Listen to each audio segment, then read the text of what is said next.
what color? Is it big?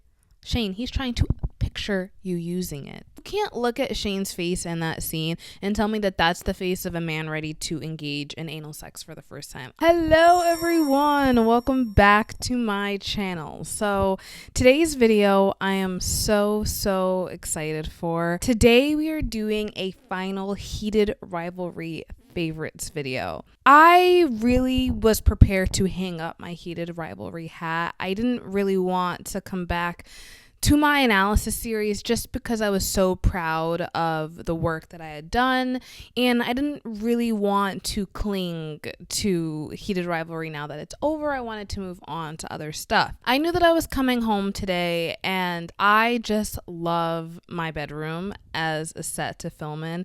If I'm going to talk about Heated Rivalry, it is probably going to be in my childhood bedroom.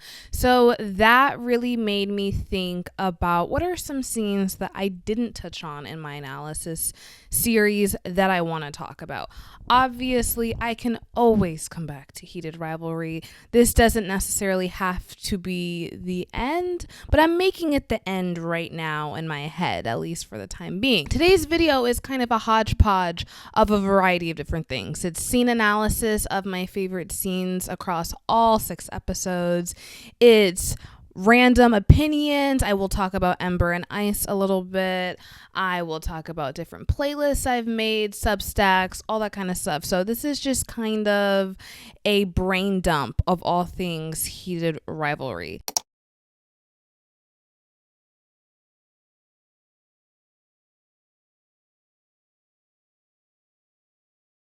As always, remember to like, comment, and subscribe. And let's get into it. You're scared. I'm not scared. No, he's okay. All right, so in episode 1, the scene that I want to analyze is the second hookup scene. So at this point in the episode, Shane and Ilya have already had their initial hookup. Now this is the second hookup we see in the episode. And what I like about this scene is its subtle lessons in consent. I mean, this whole show is a masterclass in consent, and the consent has been talked about ad nauseum. I think most of the discourse about the consent happens in episode 2, but I also think that this scene is also just a really good example of different forms of consent and patience in the bedroom and what that can look like. This scene starts with Shane knocking on the door, and can I say that Ilya is the queen of the sassy cunty walk, okay? Between this scene and then episode 4 when he's opening the door for Shane, his walk is always tea. It's always gonna be tea. Shane bussin', and it's already been said, but his cute, angry demeanor will never not be funny.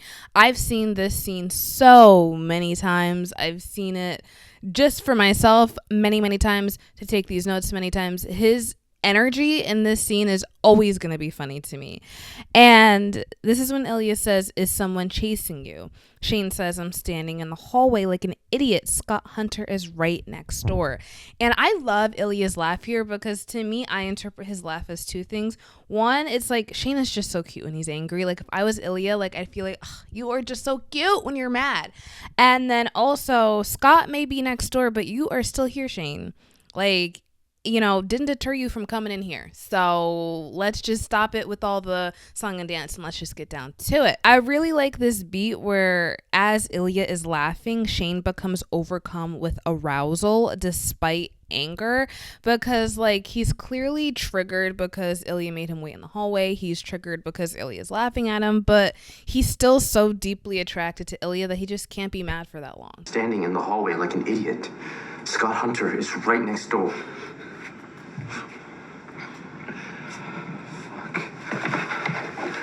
So then he attacks him, and the look up and down with the fuck is just like, it's stellar acting on Hudson's part. So then Shane takes off his shoes, he kisses Ilya, and I did see the discourse that this scene is slightly different than how we see it again in Shane's memory in episode 4 when he's recalling his time with Ilya when he comes out to Rose. And I think I'll get more into that in a little bit. But what I really like about that concept is I like the idea of characters having privacy. The concept of characters having moments that are just their own, even in this fictional show, that like there are just certain aspects to this experience that are just only for Shane and Ilya. I think that is really powerful storytelling. And also I think that it is good for this point in the story that these characters are both suppressing how they feel about each other at this point. They want to say that it's casual. They want to say that it's just sex. They want to say a lot of things, but these boys have been falling pretty much from the moment that they saw each other. And so I also think that to have glimpses in later episodes that show that, oh, the connection really was that strong from the beginning, I think is very powerful and very purposeful. And leading back into that, I did put in my notes that for hookup buddies, the kiss that they share is so tender and passionate.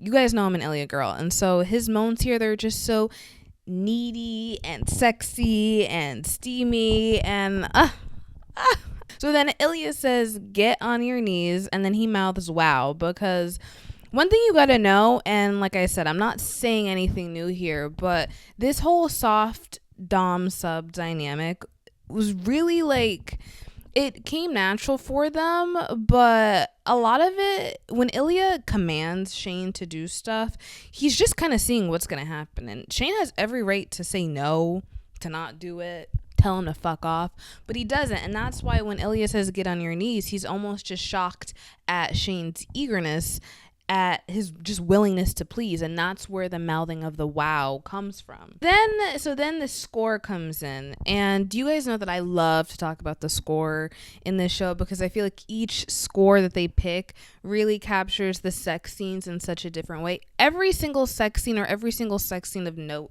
in this show has score to go with it, and I think that it tells us something completely different about each scene. I think that for me, I interpret the score in this scene as danger and lust.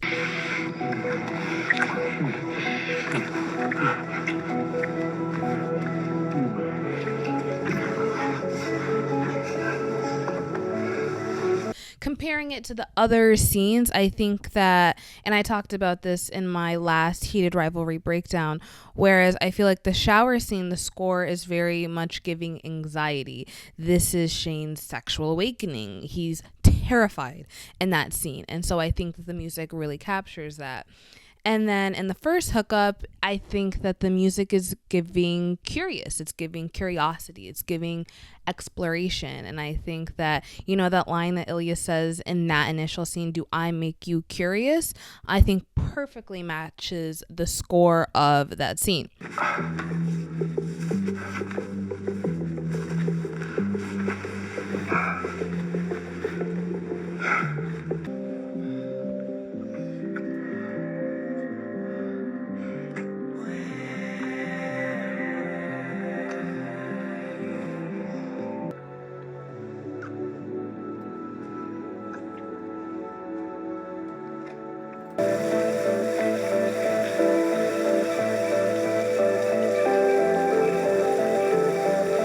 This scene's score perfectly reflects the growing desire and intensity of this connection, but also the danger of this connection that both of them are feeling in different ways, and how they don't want to fall, but we can clearly see that they are already there. Ilya carries Shane to the bed, and then Shane never stops kissing him. This has never been casual. This has never been, nothing about the way that they engage in sex has ever been casual. So then Ilya says, "Get on your stomach," repeats "on your stomach."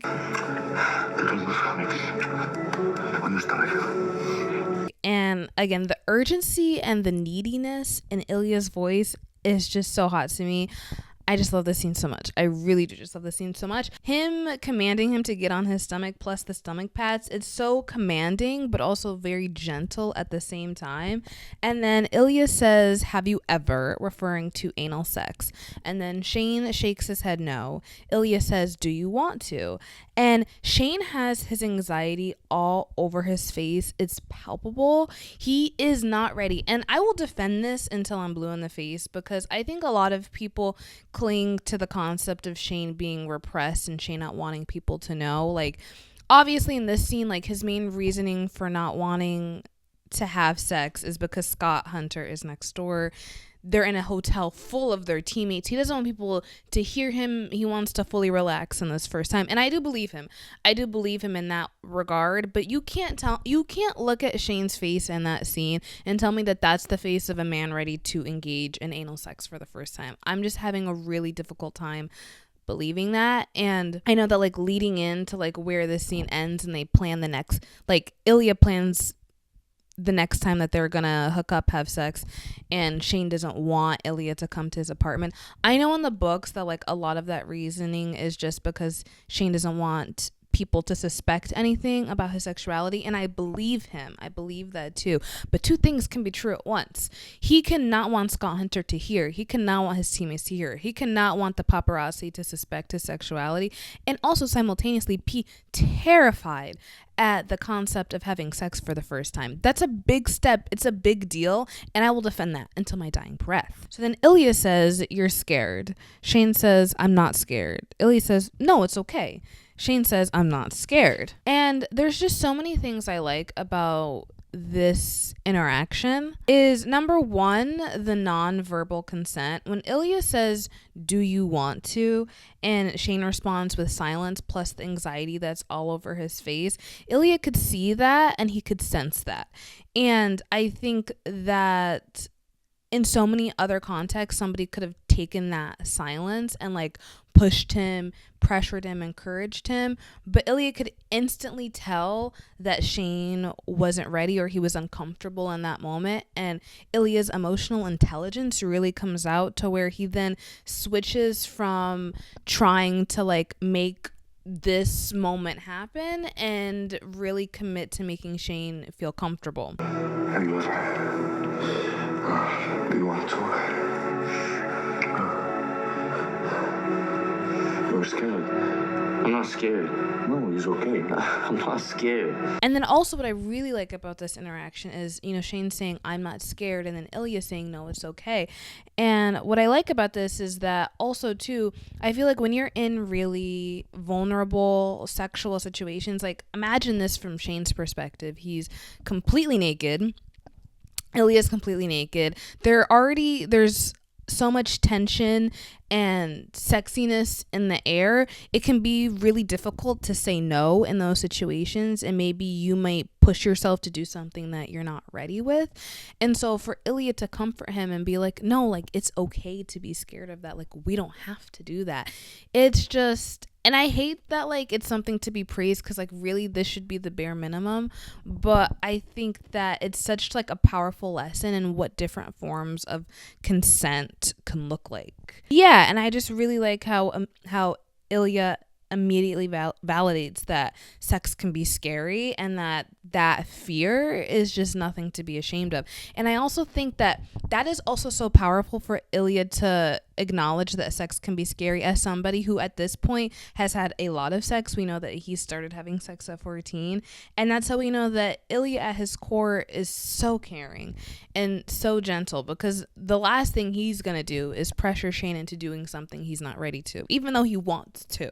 Then there's a beat, and then Ilya changes the tone from sexual to jokey, which I absolutely love. And I also love it when I watch reaction videos and I see people catch that, because I think that in noticing how anxious Shane is at this suggestion, I think that Ilya then takes a step back and he's like, okay, let me change the tone in this room from, like, we're about to do this, to, like, joking and lighthearted, to make Shane feel at ease. You ever touch yourself here? Jesus Christ.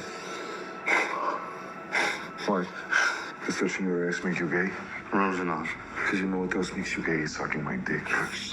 Shut up. So that's when Ilya says, do you ever touch yourself here? Touching Shane's, and Ilya says, do you ever touch yourself here? Shane says, Jesus Christ.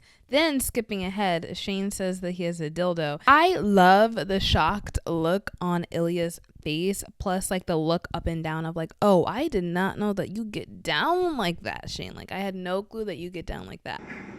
A dildo.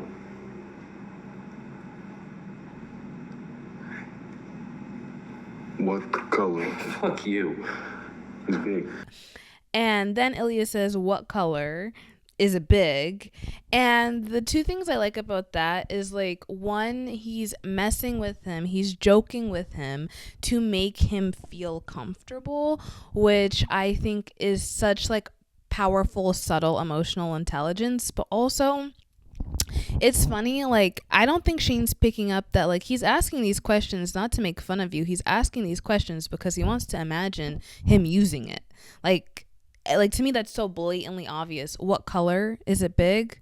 Shane, he's trying to picture you using it. So, I'm off. That is my favorite scene from episode 1. Skipping to episode 2, I want to talk about the Vegas scene. So this scene actually makes me sad, even though many people consider this one of the hottest, spiciest scenes of the whole show. This scene actually makes me sad because specifically for Shane, because Shane is so excited and hopeful to see Ilya again, even though he has been ghosted for 6 months, just because that first time that they were together was so sensual and passionate and romantic. Shane thinks that he's about to get a repeat of that, and he gets something that's so far from that first time. This scene is very long, so let's get into it. I was initially going to start analyzing it from the penthouse, but I realized we actually have to go back to the bathroom scene for it to make sense. Context: Shane is deeply hurt by Ilya's silence, and from Shane's point of view, and I think that this is important to remember when giving Shane grace for this whole situation, is that Ilya has been aggressively pursuing him for 2 years. It is his first time doing penetrative sex. It's his first time with a man, and then, you know, that's a very vulnerable experience to share with somebody. Then Ilya ghosts him for 6 months, and then keep in mind, like, all Shane wants to do is check in on him and make sure he's okay. He sends that cute, hey, you doing okay text. Like, he cares about Ilya. He likes Ilya. So that is all in his head leading up into this award show ceremony, that hurt, that pain, but that yearning and that longing, all that's coming in. And now we're going to go to the award show, and now Ilya's sensually touching up and down his back. Shane goes to the bathroom to collect himself after that award ceremony, and he checks to make sure that nobody's in there. And Ilya comes in, and for some reason, the way that Ilya goes, well, it's so funny to me because it's so absurd. Because what the fuck do you mean, well, Ilya? Where have you been? You got some explaining to do. You got some apologizing to do. Like, his well is so like, Ilya, you can't be serious right now. You cannot be serious.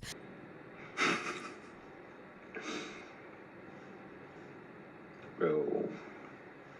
So then Shane says, what the fuck do you want, Rosenoff? You haven't answered a text from me in like 6 months. You won't acknowledge I exist unless there's some camera pointed at us, and then it's for some fucking clown show. So yeah, what the fuck do you actually want from me?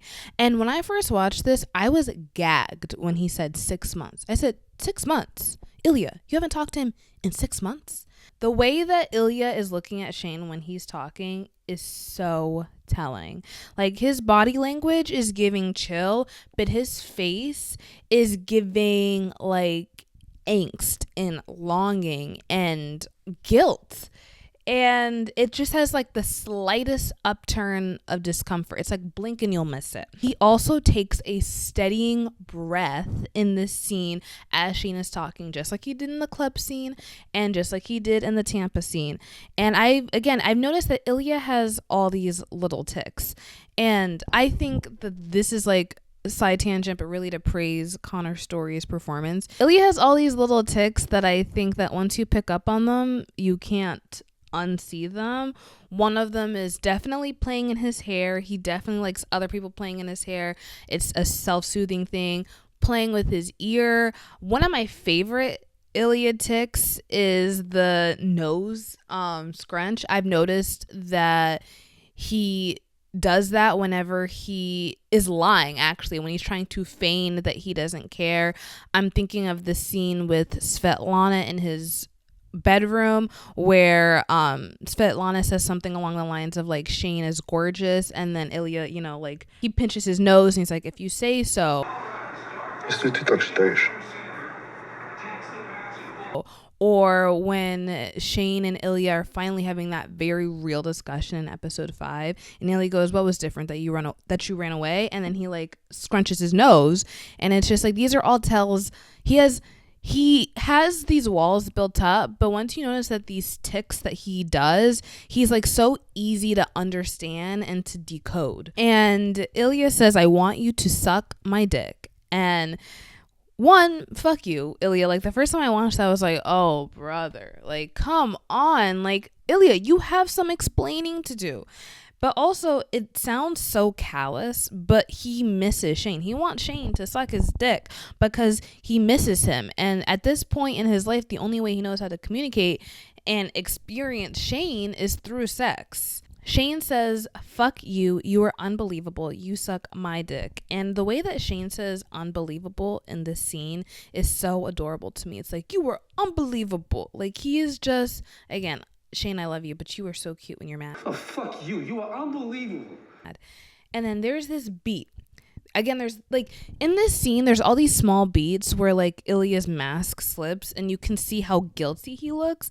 And there's another beat where Ilya looks very guilty. So then I put, what follows is crazy work. So then Ilya says, maybe ask nicely.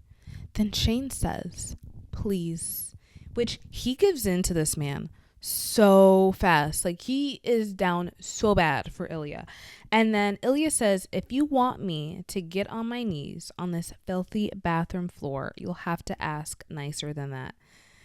And then Shane, our pathetic submissive king, he says, please get on your knees on this filthy bathroom floor and suck my dick, please. And it's like, yes, it's pathetic, but also like, that's how you know how badly he missed Ilya and how much he yearns. Then Ilya says, no. What do you mean no? We will go back to our seats, watch the rest of this boring show, and then go to boring party after. And then, when you've been waiting all night, you'll come back to my hotel room, and I will maybe do more than just suck your dick. And as Ilya is speaking, Shane is smitten. He's so smitten, it's almost sad. Like, it almost makes you feel bad for Shane in this scene. And then that's when Shane says, when did your English get so good? And then Ilya says, I read The New Yorker now. And Shane says, really? And then Ilya says, no, The New Yorker is boring. And then Shane says, my dad loves it. And I also love this little nod to the fact that Shane loves his parents, and I also think that is like the fundamental difference between him and Ilya, is like Shane is coming from a 2-parent loving household where Ilya has his very dysfunctional family back in Russia. And I think that these little lines also give us that glimpse into that disconnect. And then Ilya says, so being boring is genetic. And I saw some people asking, like, what if the only reason that Ilya knows the word genetic is because of his mother's depression and also his dad having dementia, which is very sad if you think about it. And then Shane says, wow, genetic. What I love about this moment more than Hudson's acting is that you can see in Ilya's face that he can see how deeply Shane loves him and how deeply he has hurt him.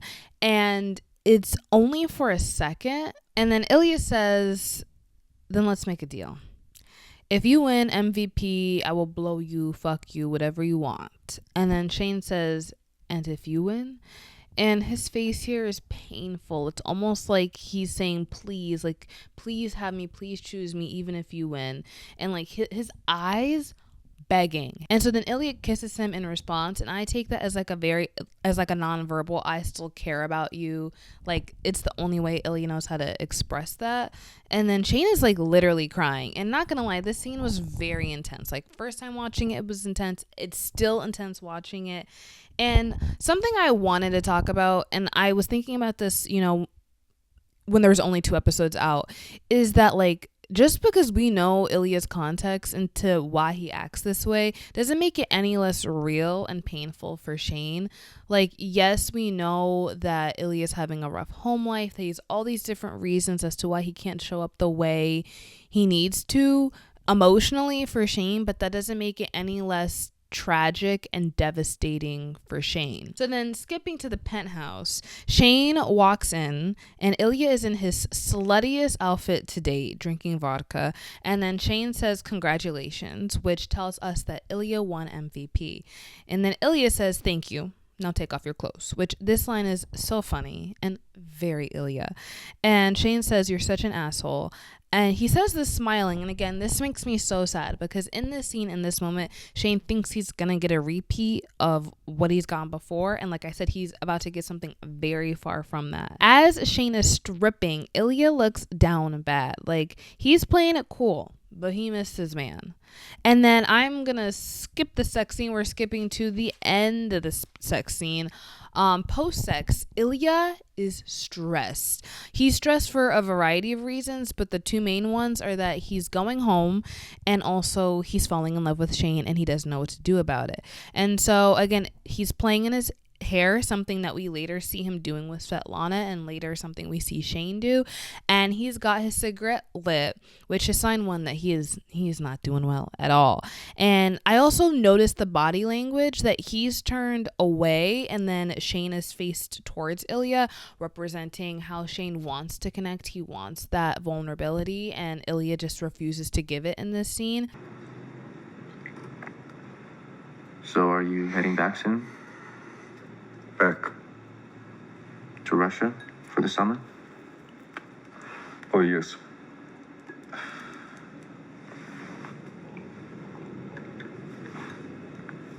Why? What do you mean, why? Do you have to? There is no have to. It's home. Yeah.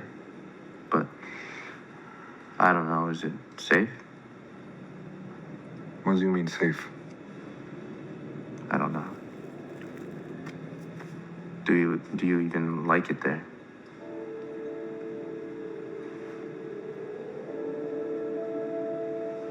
What difference does it make? A pretty big one, I think. And Shane says a pretty big one, I think. And this is when Ilya fully shuts down and says that he needs to sleep. And I get both Shane and Ilya here. I was talking to my friend about this and I kind of really agree with her take.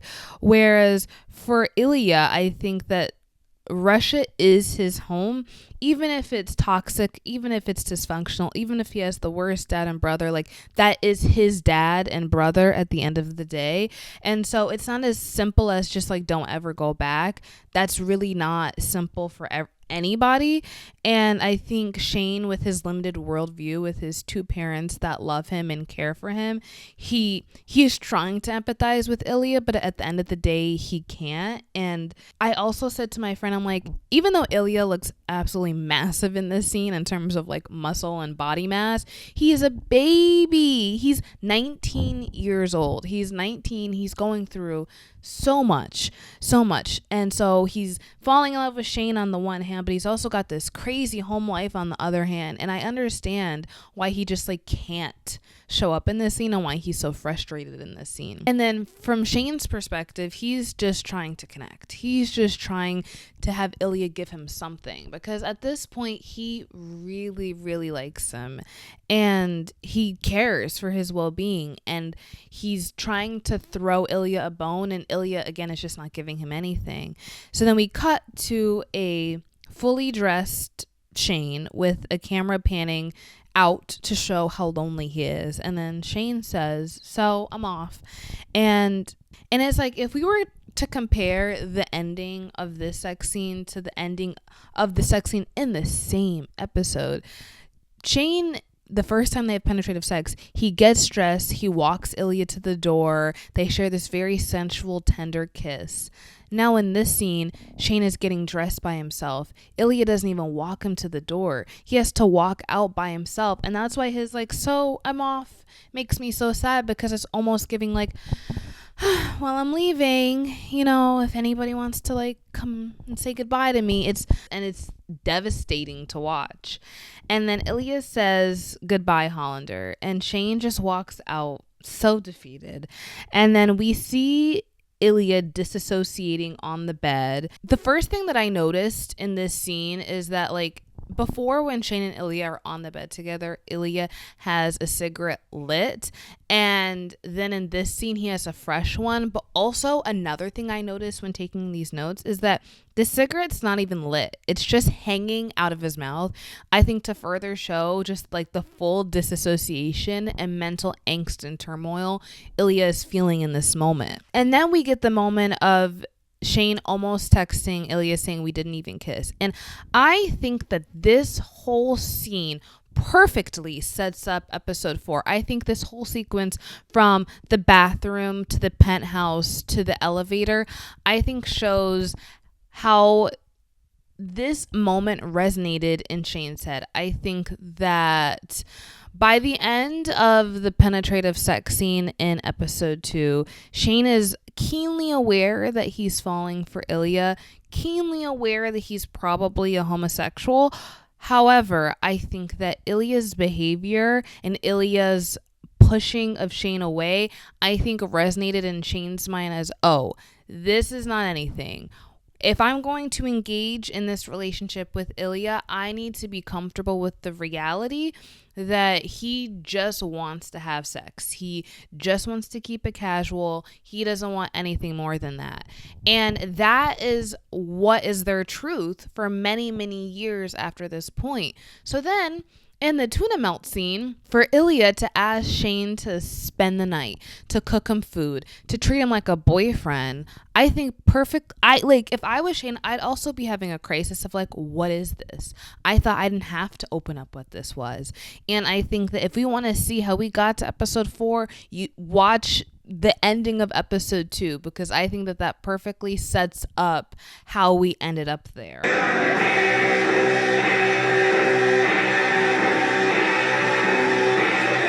So then for episode 3, the thing I wanted to share with you guys about episode 3 is some longtime viewers of this channel may know my friend Kira. I had 2 videos of her reacting to the Summer I Turned Pretty. I love Kira so much. She's one of my closest friends. And over the holiday break, I was over at her house and we watched all of season 1 of Heated Rivalry. And I recorded her reaction to the Scott and Kip kiss from the end of episode 5. And what's been making me laugh about this recently is that we actually skipped episode 3. And I know that some of you guys might be super mad at me in the comments, but just like bear with me. The main reason why we skipped it is because we were on a time crunch. I wanted to finish all of season 1 in one night, and we watched the first 2 episodes, and then by the time we got to episode 3 and I explained to her that episode 3 was about a completely different couple, she was like, so can we skip it? And I was like, yes, we can skip it. And I just explained to her what happened. And then, but it's just so funny that by the time we get to episode 5 and Scott and Kip are kissing on the ice, she is like on the edge of her seat. She is so enthralled. And it's like, she low-key don't even know who Scott and Kip are. She does not know their love, but she is like so excited for this kiss. And I will put the reaction in here. I believe I put it on my TikTok too, but her reaction here, it just makes me laugh.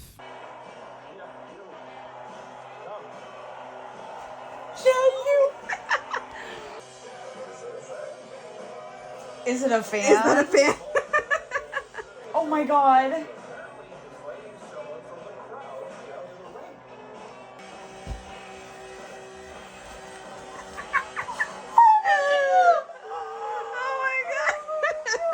You see his mouth is open.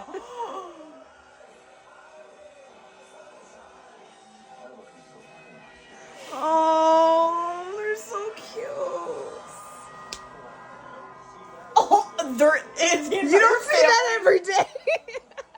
Their entire family's mouth was like... Literally. He calls him immediately. Oh my god. They should kiss on the ice. I'm coming to the cottage. He's coming to the cottage! Anyways, moving on to episode 5. I have 2 scenes that I want to talk about from episode 5. The first one I want to talk about is Shane coming out to Rose. I think that this scene is one of the most powerful, moving scenes in the entire show. And we start with Rose saying, "You are so cute. Have I told you how cute you are?" And then she goes on to say, "Miles is extremely jealous." And Shane says, "Of me?" And Rose goes, "No, of me." And then Shane realizes that Rose is saying that Miles is gay, and he laughs. And Rose goes, "Did you not notice Miles is gay?"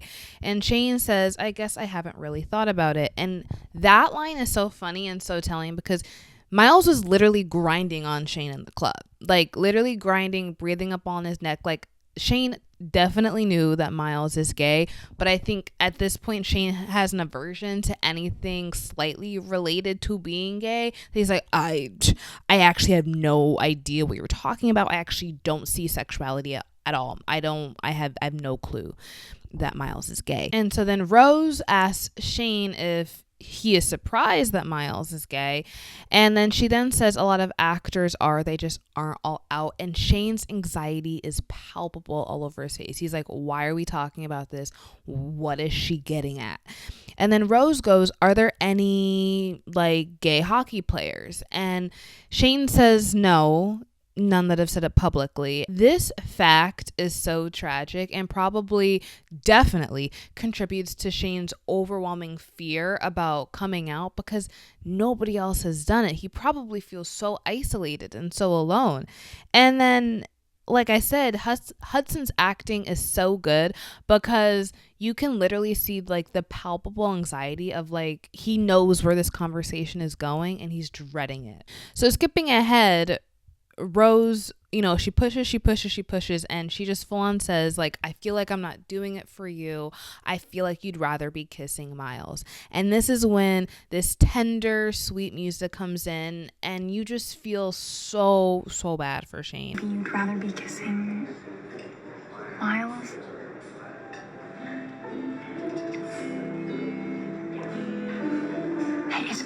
It's really okay. It's not. And Shane looks terrified and he tries to talk, but no words really come out. And this is when Rose comforts him and says it's okay. And Shane says it's not. And I wonder, and like, let me know below, but like, I kind of interpreted that line a little bit of like, no, it's not okay. Like, the way that this relationship is ending, perhaps in Shane's head, but also like maybe a little bit of his denial of just like being gay. Like, hey, like, it's okay if this is your truth. And he's like, no, it's not okay that this is my truth. And Shane goes, I do like you. I really do. I like talking with you. I like being with you. I like all of it. And I do believe him when he says that. I think when I watched their first scene of them together, it's very clear that they are clicking. I know a lot of people were like, the chemistry here is so dry.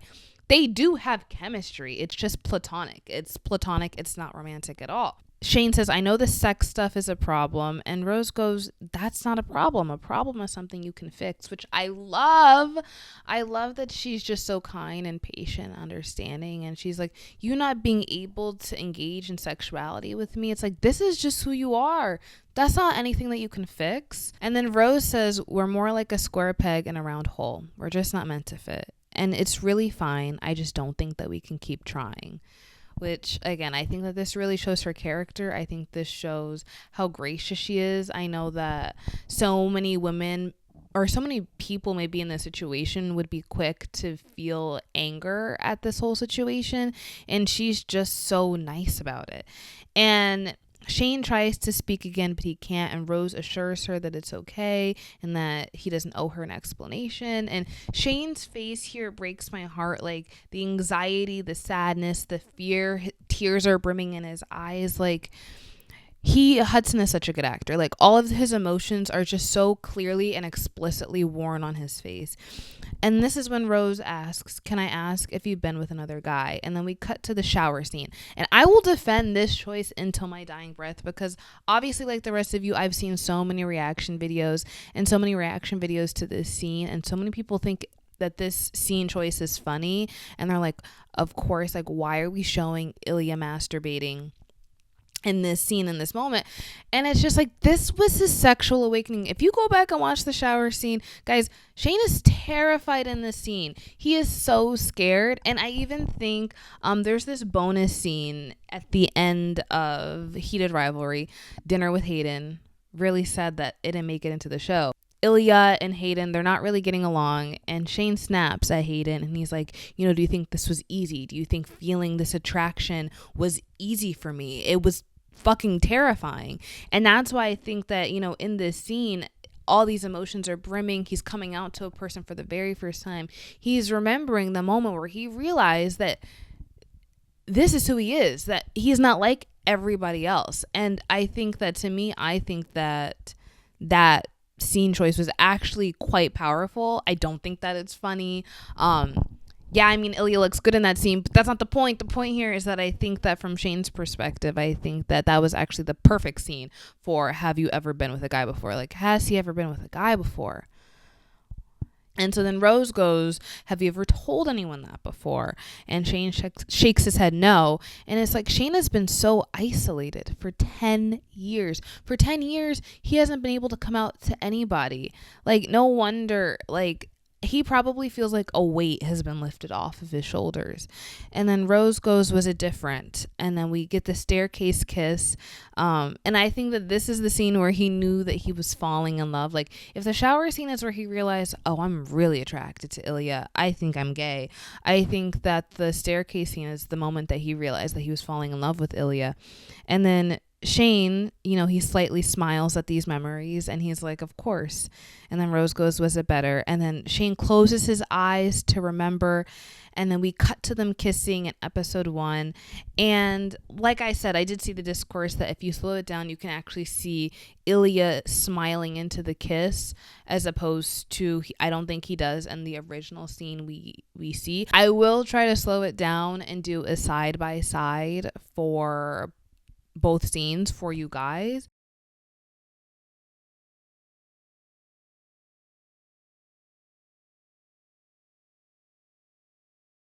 And then Shane goes, yeah, it was better, wiping tears. And this is when Shane says his iconic line of, I kind of prefer being the hole rather than the peg.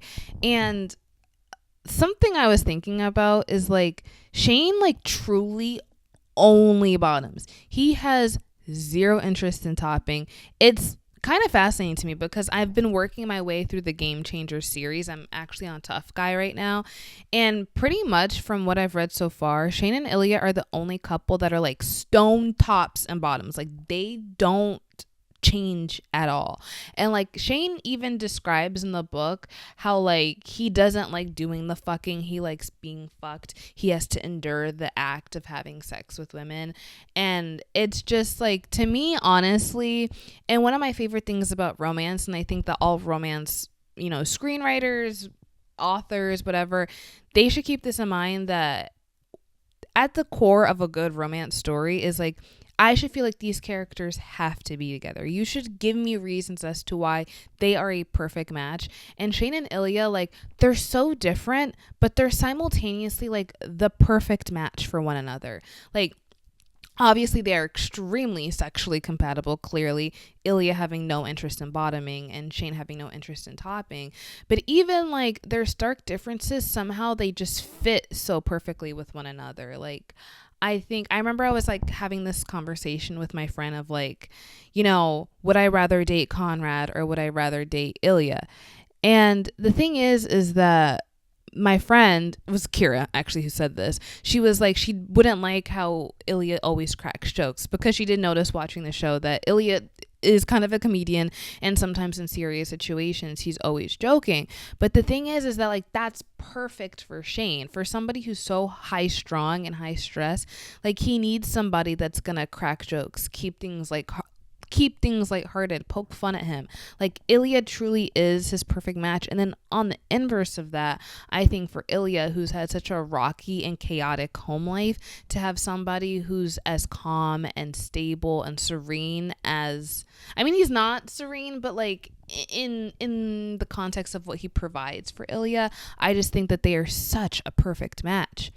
And so then skipping to the very end of this scene, Shane asks if she's told Miles. She says no, and definitely not, and she never will. And that is just such a powerful way to end the scene. And truly, what a true ally Rose is. Like, I think that this scene is a masterclass in how to show up for somebody, how to be supportive, how to truly be like a selfless ally. Rose could have, threatened to tell a secret. She could have made it hot gossip, but she didn't. She, in this moment, really authentically showed up for Shane and showed her true, authentic character. And I love that. And the last scene I want to talk about in episode 5 is Shane and Ilya's first real convo. So this is after the Tampa scene, which I broke down. If you want to see that, please give that a check out. And so this is after that moment, and this is when they are in Ilya's bedroom. And Shane comes in looking very serious. He walks in and he sits on the bed, and Ilya says, "This looks serious." And Shane asks him to sit down, and Ilya sits down on the desk. And side note, he looks so good here. Ilya in a black tank top, they need to put him in that more because he looks very, very good. And also, but what I like about him sitting down on the desk is that it represents the emotional distance. Shane is sitting on the bed, Ilya is sitting on the desk. They're very far from one another, and over the course of this scene, they will move in closer. So then Shane says, "It's not just me, right?" And he really comes out of the gate swinging. And Ilya says, "Not just you, what?" And this tells us from the jump that Ilya is playing dense. He has so many walls up, and it tells us that over the course of this scene, we're going to have to work with Shane to get these walls down. Shane says, "You feel it too, don't you?" And then Ilya says, "Feel what?" And so then Ilya says, "Feel what?" And then Shane says, "Last time we were together, it was different." And then Ilya says, "What was different? That you ran away?" Last time we were together, it was different. What was different that you ran away? And a couple things about this line is like, one, even bringing up that Shane ran away, I think tells us how hurt Ilya was about that whole, I think it tells us how hurt Ilya was by Shane's actions. And then again, that nose scrunch is another sign that he does it every single time when he's lying. And he's specifically in this scene lying about how much it impacted him. We watched him totally crash out. So for him to say like, "What was different that you ran away?" It's like, Ilya, we were there. We saw you absolutely lose it. Shane says, "Look, I'm sorry I freaked out." Because I really like the addition of him saying how sorry he was, because we know how hurtful that was. And I think that to acknowledge that, I think really shows Shane's growing emotional intelligence. And then Ilya says, "Freaked out over nothing," which again is, Ilya, he doesn't want to let Shane in. I think the last time that they were together was so painful for him. I think he's extremely fearful of like opening back up again. And in many ways, we've taken a million steps back, but we're also about to take a million steps forward. And so then Shane says, "It wasn't nothing. Don't act like that. This is hard enough without you being an asshole." And I love how Shane is like pushing him. Like, I think in the past couple episodes, I think that this would have been enough for Shane to shut down. But in this scene, he's like, "No, like, we're going to have a conversation today. We're going to talk about it, whether you like it or not." And so then Ilya says, "What do you want, Hollander?" And Ilya goes on to say, "We get together, we fuck. It's simple." Lies. Ilya lies. Every time he says that, I'm like, you are a liar. Like, let's not pretend like that's what this is. And then Shane says simple. And then Ilya goes, "It's simple for me." Shane says bullshit. And I'm like so proud of Shane. I'm like, literally, I'm like a proud mom being like, yes, like push him. I think I'm gay.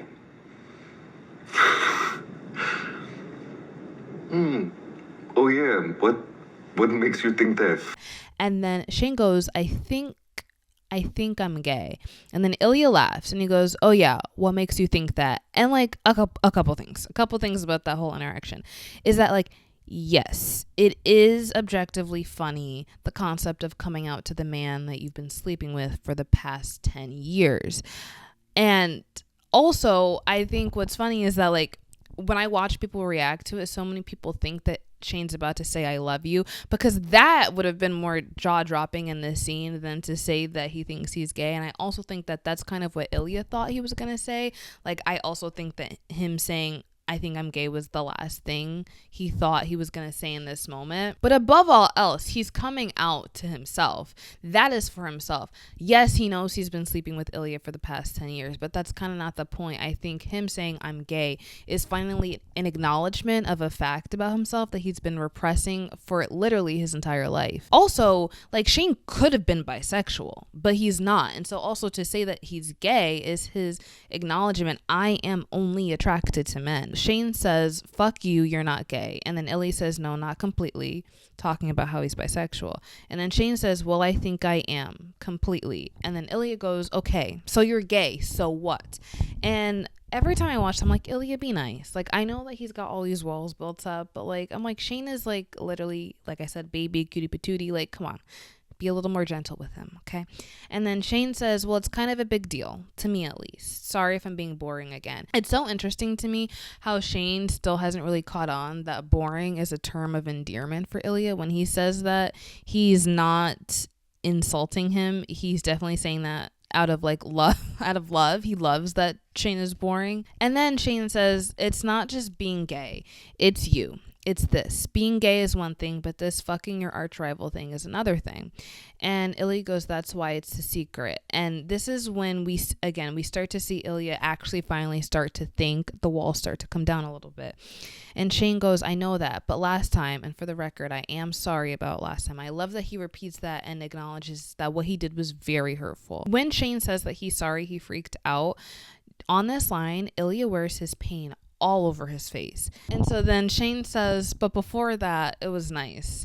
And then Ilya goes, it was. And I think that line is so sad when you know that, like, Ilya literally planned the whole day. He got the food, he got his ginger ale, he did everything to make it special, and then he was like completely rejected. And I think that it was like undeniably extremely hurtful and painful for Ilya to experience. And then Shane says, and it felt like we were something.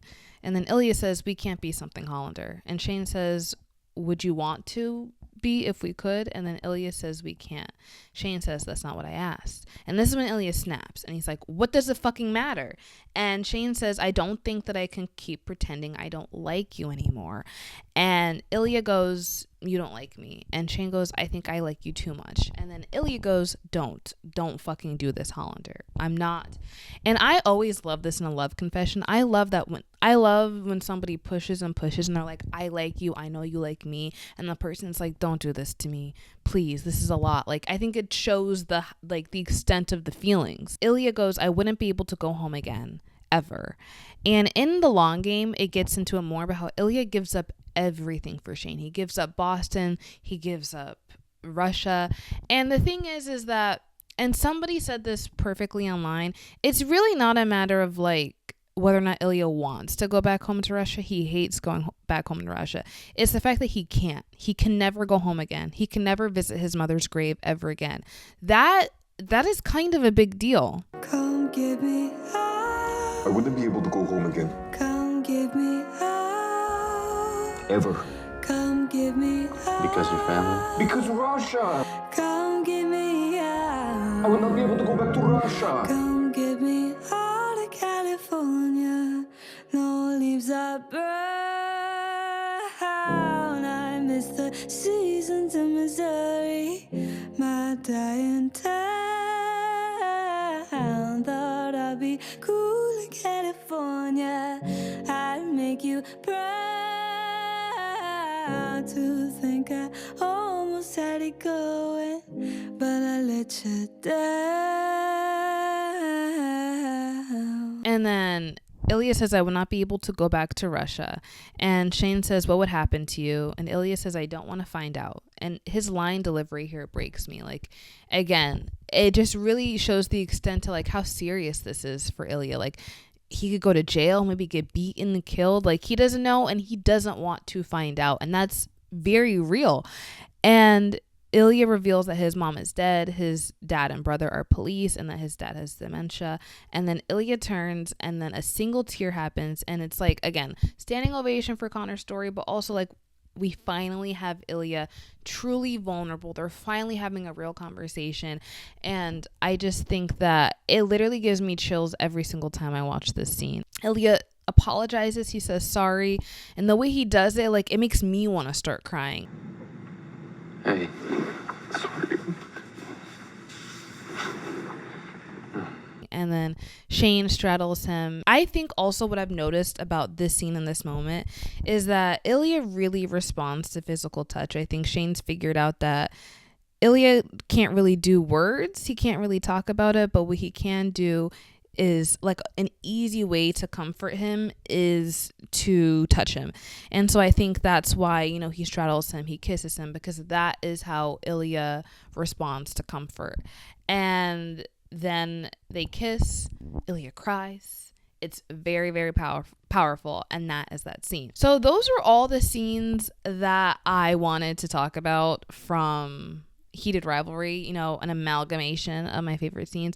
I also had some stuff in my notes that I just kind of wanted to talk about, have a space to talk about. So I definitely have some playlists that I will put on here. The one playlist that I really liked that I made was my Shane Hollander playlist.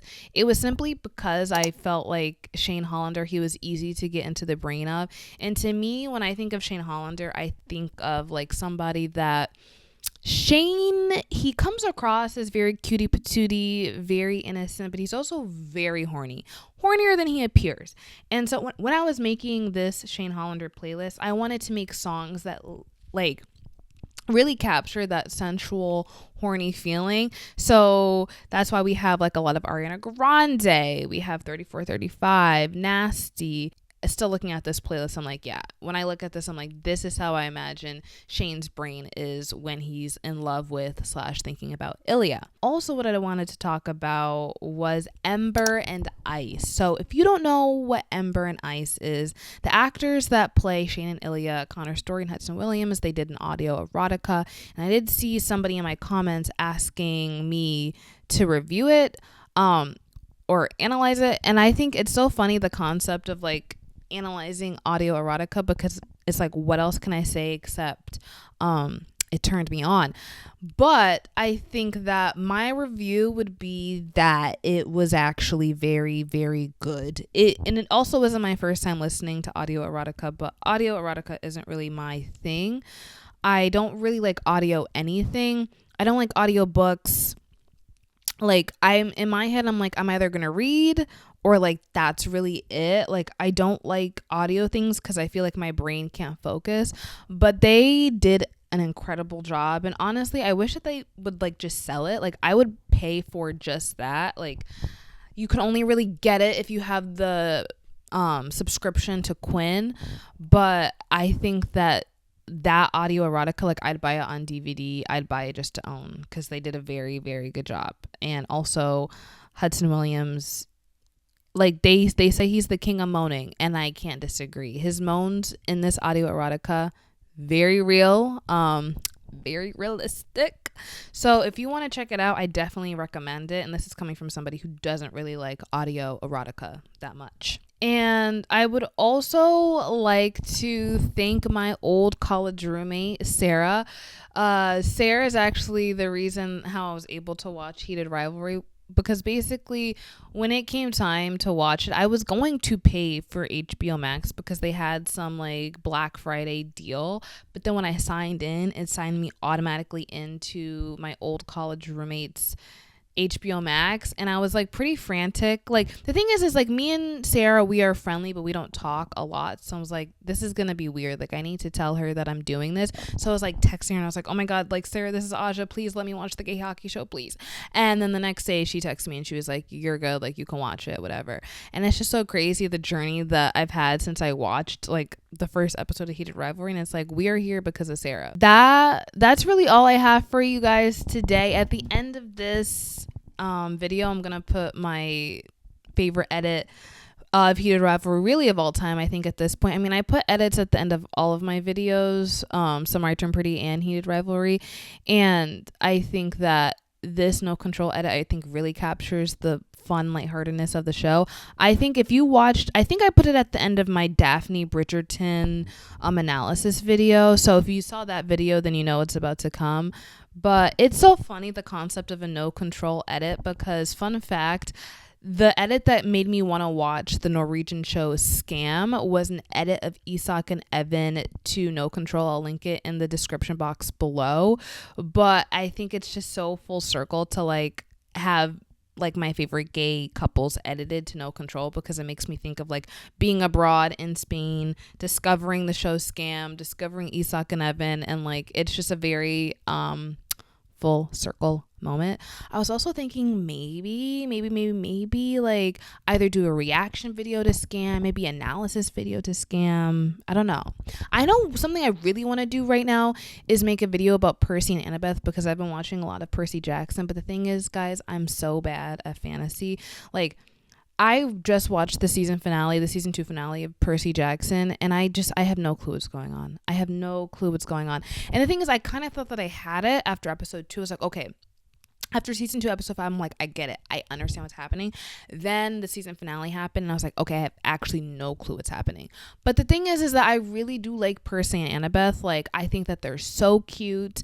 You know that if the main female lead is black, obviously I'm gonna show up. So like, I really do like Percy and Annabeth. I just have absolutely no idea what's happening in the show. So maybe I'll read the books. I don't know. We'll see. We'll figure it out. But anyways, that's all I have for you guys today. As always, remember to like, comment, and subscribe, and I'll see you guys in the next video. Bye. Canada-Russia final showcasing the two most talked about prospects in the world. First, you've got Ottawa's own Shane. Then you've got Russia's Ilya Rozanov?